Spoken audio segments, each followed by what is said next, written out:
आजिठु लागू हेला 3 नुआ अपराधिक आईन व्यवस्था। जून 30 राति 12टा परे घटिथिबा अपराध रे लागिबो नुआ दफा। ब्रिटिश अमलर पुराना आईन रो विलोप हेबा सह देश रे नुआ आईन कार्यकारी होईछि। रविवार राति 12टा परे घटिथिबा अपराध रे नुआ आईन रो दफा अनुसार मामला रुजु कराजिबो। तेबे एही नुआ आईन अधीन रे दिल्ली रे रुजु होईछि प्रथम एफआईआर। दिल्ली कमला मार्केट पुलिस स्टेशन रे भारतीय न्याय संहिता धारा 285 रे प्रथम मामला रुजु होईछि। जणे बुला बिकालींक विरोध रे रुजु होईछि प्रथम मामला। नुआ दिल्ली रेलवे स्टेशन रे फुट ओभरब्रिज तले बिक्री करुथबारु तांक विरोध रे मामला रुजु होईछि।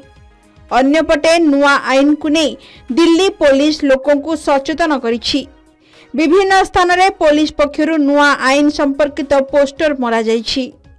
एपटे किभली एही आईन लागू कराजिबो, थाना अधिकारी किपरि कार्य करिवे से संपर्क रे पुलिस डीजी सबु जिल्लार एसपी, डीसीपी, डीआईजी और अन्य अधिकारींक सह आलोचना करिसंती।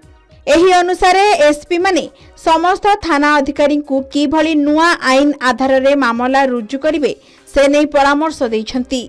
थाना अधिकारी को सहायता करिबा पई लीगल एड सेल करा जाइछि। लागू होइथिबा 3 नुआ आईन भारतीय न्याय संहिता, भारतीय नागरिक सुरक्षा संहिता एवं भारतीय साक्ष्य अधिनियम अनुसार कार्य करिबा को मध्य कुहा जाइछि। कोर्ट रे हाजिरा बेले हाथकड़ी लगाई पारिबो नाही पुलिस। यौन निर्यातना मामलार तदंत रिपोर्ट 1 सप्ताह रे आसिबो।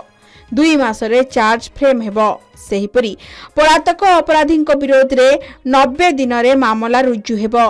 भारतीय न्याय, महिला और शिशु विरोध रे अपराधिक मामला उपरे गुरुत्व दिया जाइछि। एथिरे 35 टी सेक्शन थिबा बेले गणदुष्कर्म पई 20 वर्ष जेल किंबा आजीवन कारादंडर व्यवस्था रहिछि।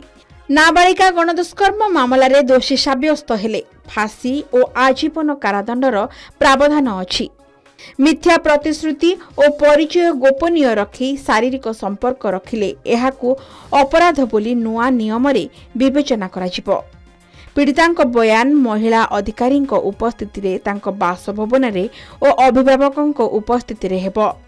पलातक अपराधी अति कम रे 10 वर्ष जेल दंड सह जरिमानार प्रावधान रहिछि। ब्यूरो रिपोर्ट, के न्यूज ओडिशा।